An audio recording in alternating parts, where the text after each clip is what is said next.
to be laissez-faire. And the Indonesian elite followed this philosophy.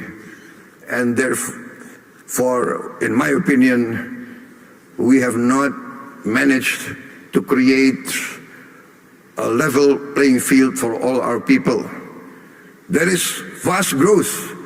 We have grown 5% continuously, especially the last 7 years.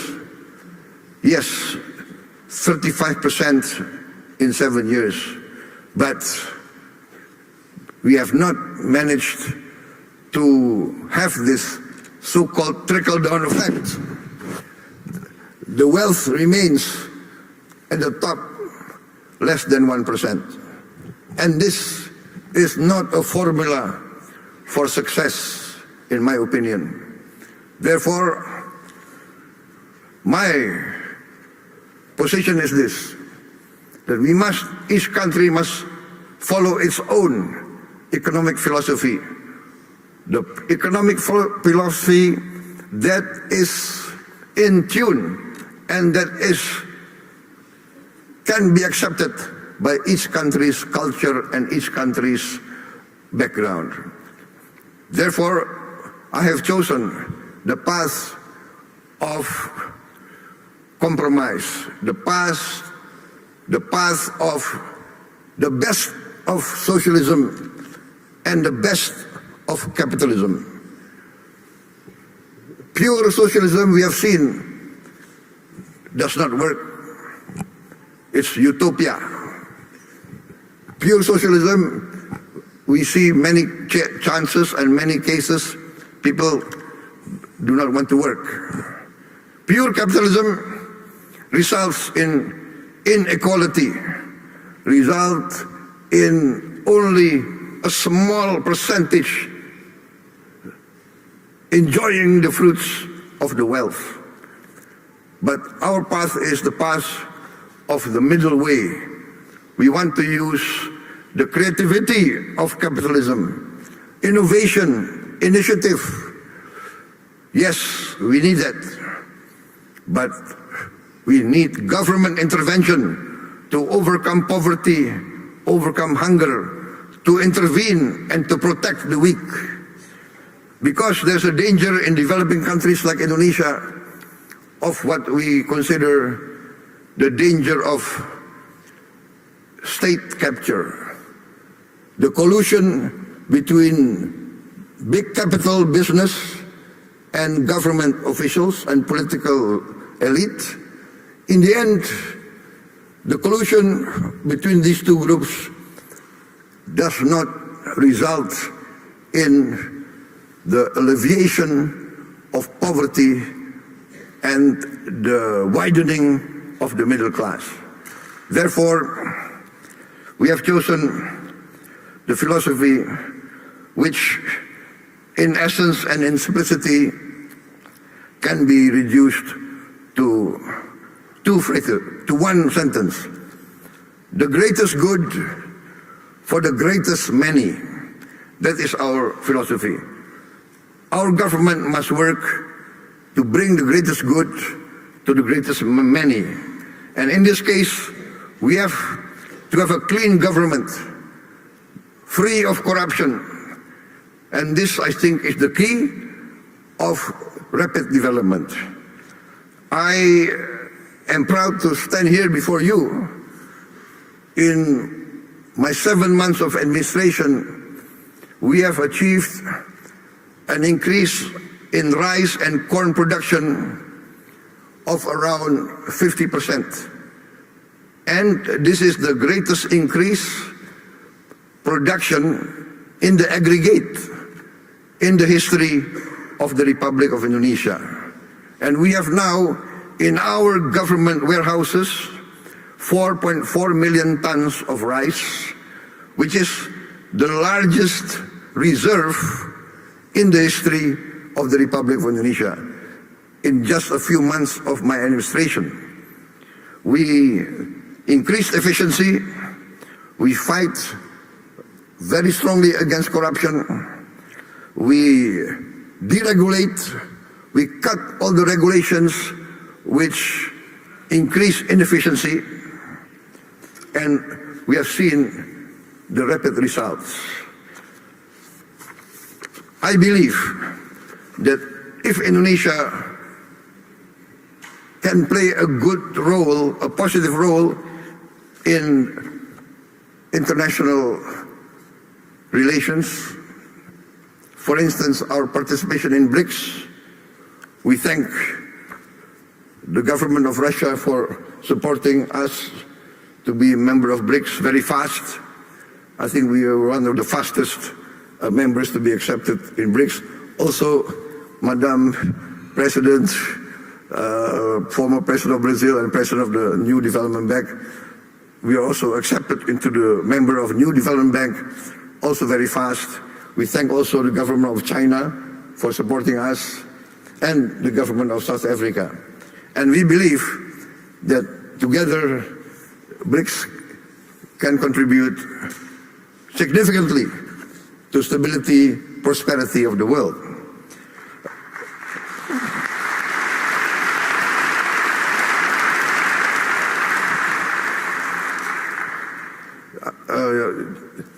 I would like just to tell us a slight story, not part of my speech, but I was asked why I did not attend the G7, but I attended the St. Petersburg Forum 2025. And it's not because I did not respect the G7, it's because I gave my commitment to attend this forum before they invited me. So that's the only reason.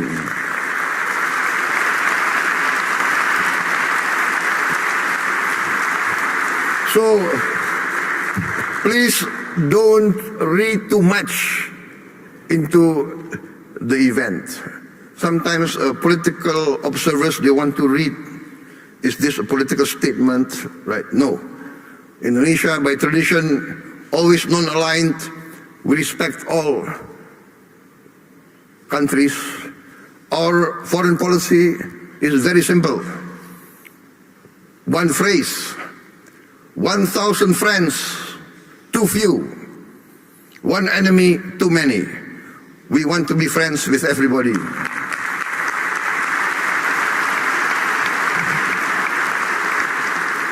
Only with friendship, collaboration, can we achieve prosperity. So thank you very much, President Putin, for inviting me.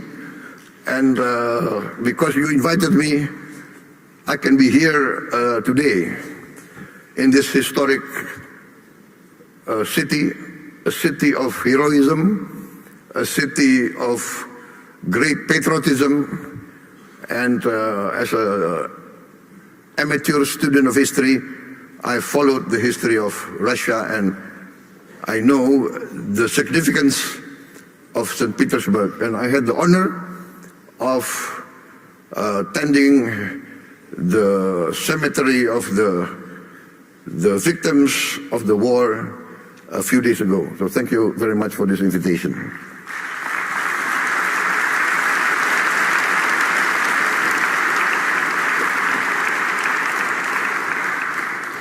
For many times I have said in many forums that Indonesia has chosen the path of non-alignment.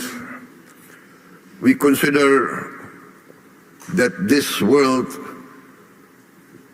must develop into a multipolar world and is developing towards a multipolar world.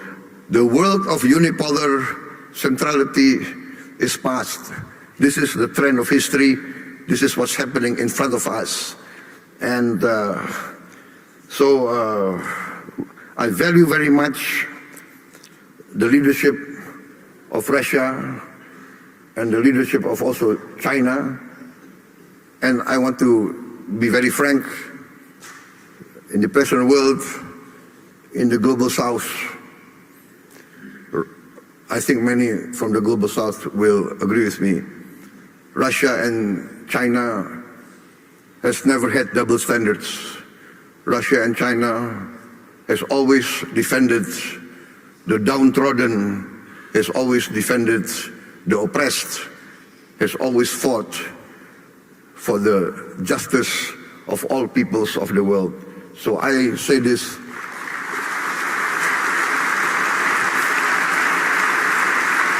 from my heart. Therefore, Indonesia wants to be a good partner and a strong partner.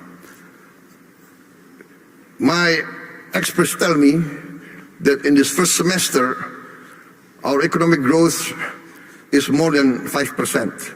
Actually, it can really end up by the end of this year nearly 7% or even more. So this shows that we have chosen the right path and we are achieving our goals. I'm very convinced that we will achieve our goals within a few years. I've given the target 4 years self-sufficient in food, and we are experiencing that we can be self-sufficient in food within this 1 year. And we will be, in a few years, a net exporter of rice and corn. Also, now I've formed a sovereign wealth fund, which we call Danantara, which means the future energy of Indonesia. So this fund we make to protect the wealth of our children and grandchildren. The fund now has 1,000 billion US dollars of asset under management. And this year we have cash to invest of $18 billion.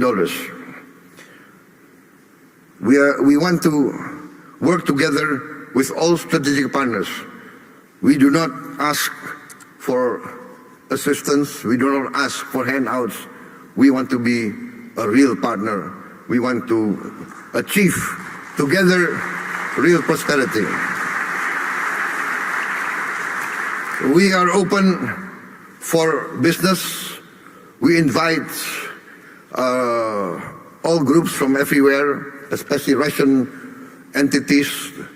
Before I was elected, I was an entrepreneur, and I have good relations with Russian corporations. My brother has been active in this area for many, many years, I think more than 2 decades. So we know Russian corporations, and we would like to see Russia participate more in our economy. I've mentioned our foreign policy. We have always been and we will continue to be non-aligned. We thank Russia for helping us and for achieving the Indonesian-Eurasian Union SIPA, Comprehensive Economic Partnership Agreement. And we have completed also negotiations with other groups, Bloc CPTPP, also with the European Union SIPA, and we also request to join OECD. For us, the world and the planet is getting smaller. We will work together with you for peaceful collaboration, peaceful coexistence with all countries. We view with sincere regret the escalation and increase of conflict around the world, especially in the Middle East, and we hope that all parties can come to a peaceful resolution as soon as possible. I think, distinguished guests, I've come to the end of my short speech. I apologize if what I say is not what is expected of me, but what I say comes from my heart. Thank you very much.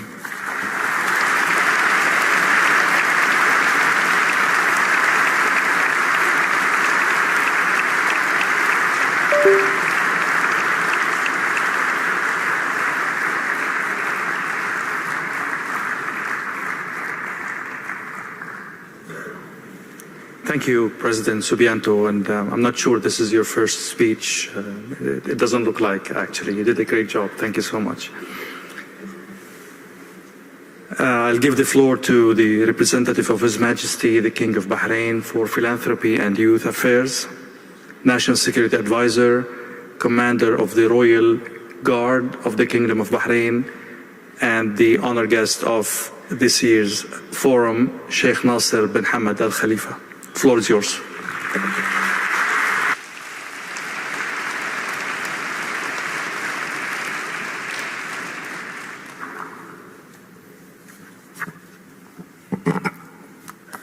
بسم الله الرحمن الرحيم.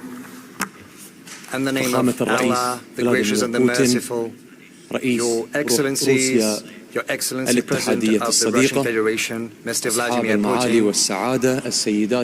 President of a friendly nation of ours, Excellencies, يسرني بداية أن أتقدم بخالص الشكر والتقدير لحكومة روسيا الاتحادية الصديقة على الدعوة الكريمة لمملكة البحرين كضيف شرف في منتدى سانت بيترسبورغ الاقتصادي، والشكر موصول لفخامة الرئيس فلاديمير بوتين على دعوته الكريمة لي للمشاركة كمتحدث رسمي في هذا المحفل الاقتصادي العريق. ويطيب لي في هذا المقام أن أنقل إلى فخامتكم تحيات سيدي حضرة صاحب الجلالة الملك حمد بن عيسى آل خليفة ملك مملكة البحرين المعظم حفظه الله ورعاه، وتحيات سيدي صاحب السمو الملكي الأمير سلمان بن حمد آل خليفة ولي العهد رئيس مجلس الوزراء حفظه الله ورعاه. ولا يفوتني أن أستذكر بكل اعتزاز زيارة سيدي صاحب الجلالة المعظم إلى روسيا الاتحادية في شهر مايو من العام الماضي 2024، واللقاء الذي جمع جلالته بفخامتكم والذي شكل محطة مهمة في مسار العلاقة الثنائية، والذي عكس عمق الصداقة والرغبة المشتركة في تعزيز التعاون الثنائي. ويمثل اليوم أحد مرتكزات هذا الحضور البحريني في منتداكم الموفق. السيدات والسادة الحضور الكرام، لقد كانت السياسات الاقتصادية التي اتبعتها روسيا الصديقة بقيادة الرئيس فلاديمير بوتين محركا رئيسيا في تعزيز الاستقرار والنمو الاقتصادي في روسيا والمنطقة، حيث لعبت هذه السياسات دورا حيويا في تحفيز قطاعات استراتيجية لا سيما الطاقة والصناعة، مما انعكس بشكل إيجابي على البيئة الاستثمارية الدولية. وقد استطاعت روسيا تعزيز علاقاتها الاقتصادية مع دول المنطقة والعالم، ما أسهم في خلق فرص تجارية جديدة وجعلها شريكا رئيسيا في الاقتصاد العالمي. وفي هذا المقام أطلب العذر منك فخامة الرئيس، أنا شاعر وأحب الأشعار، ولا يطيب لي إلا وأن أستذكر ونستحضر كلمات الشاعر الروسي الكبير ألكسندر بوشكين في قصيدته الشهيرة النصب التذكاري، حيث يقول: وسأبقى محبوبا لدى شعبي لأنني بأشعاري أيقظت فيهم المشاعر الطيبة.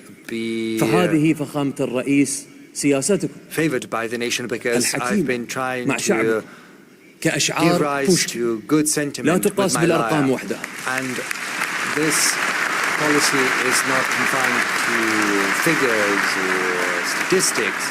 صحيح نحن في منتدى اقتصادي، ولكن هذه الأرقام لا تقاس وحدها، بل بما توقظه في شعوبها من أمل وما تزرعه في القلوب من طمأنينة وبما تتركه من أثر إنساني يتجاوز حدود المؤشرات والمعايير.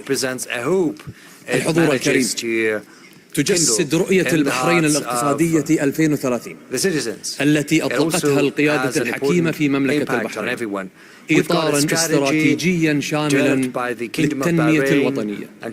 هذه الرؤية لم تكن مجرد استراتيجية، بل كانت بمثابة خارطة الطريق نحو مستقبل مستدام. وضعت البحرين على المسار الصحيح لتحقيق توازن مثالي بين النمو الاقتصادي والاستدامة. فقد مكنت البحرين من جذب الاستثمارات الخارجية وتعزيز قدراتها الاقتصادية من خلال المبادرات الاستراتيجية التي شملت كافة القطاعات، وأبرزها تطوير البنية التحتية الرقمية وتوسيع دور القطاع الخاص في التنمية.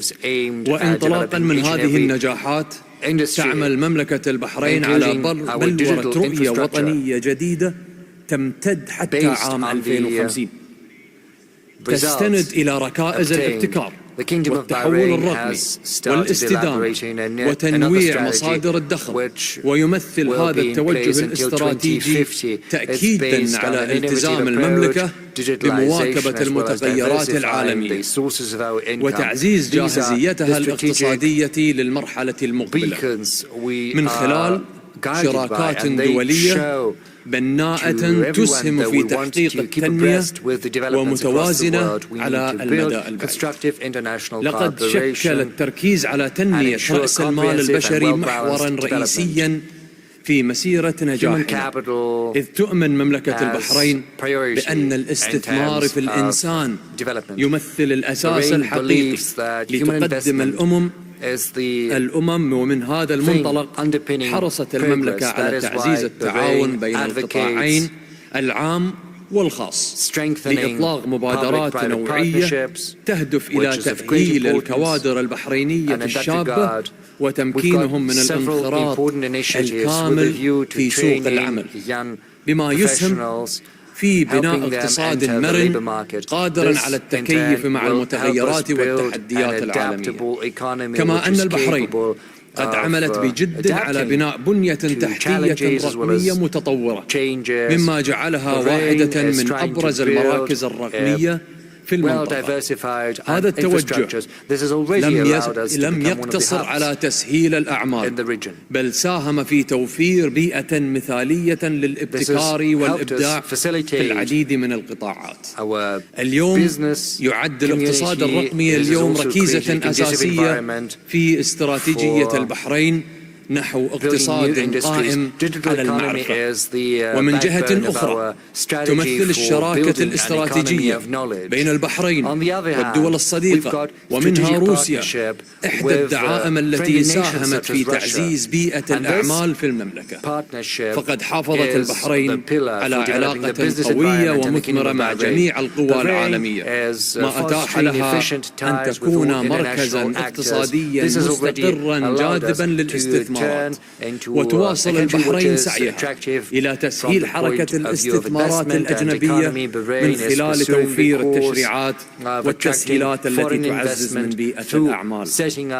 الحضور الكريم، تشكل دول مجلس التعاون لدول الخليج العربية اليوم نموذجا رائدا في دعم ريادة الأعمال وتعزيز بيئة الاستثمار في المنطقة وفي مملكة البحرين.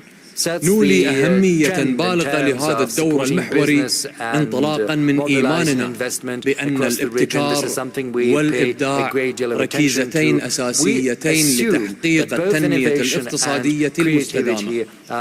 ومن هذا المنطلق نرى في منتدى سان بيترسبرغ الاقتصادي منصة فاعلة لعرض المبادرات الاقتصادية الطموحة وتوسيع آفاق التعاون بين المستثمرين ورواد الأعمال من مختلف أنحاء العالم.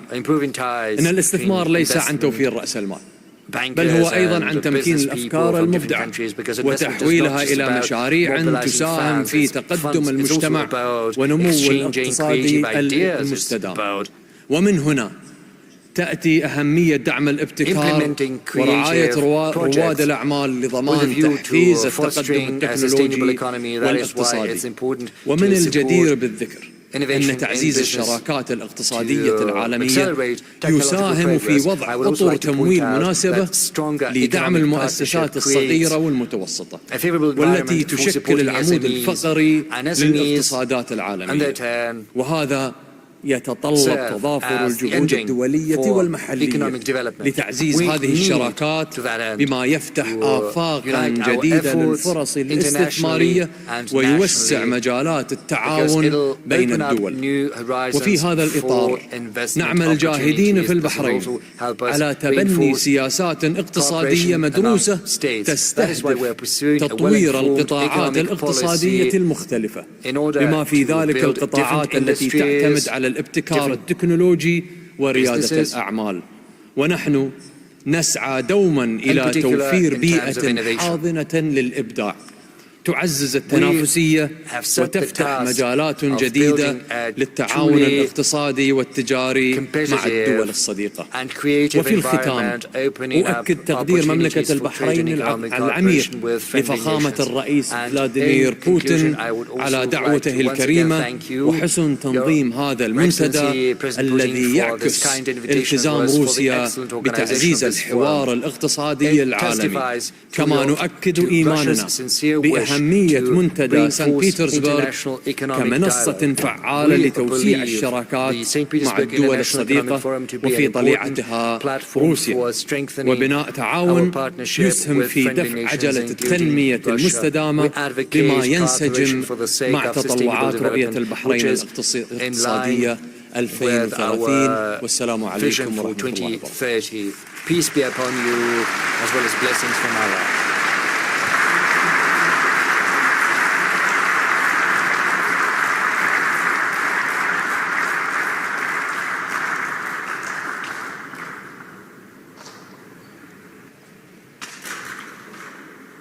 Thank you, Sheikh Nasser. The address by the Vice Premier of the State Council of the People's Republic of China, Ding Xuxiang. The floor is yours.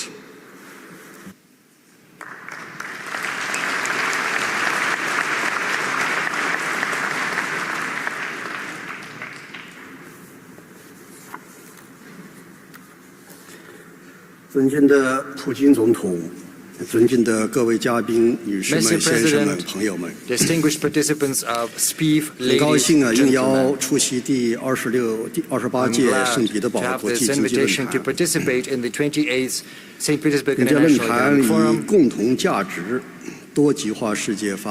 which this year is dedicated to an important theme, a very relevant theme, shared values as a foundation for global growth in a multipolar world.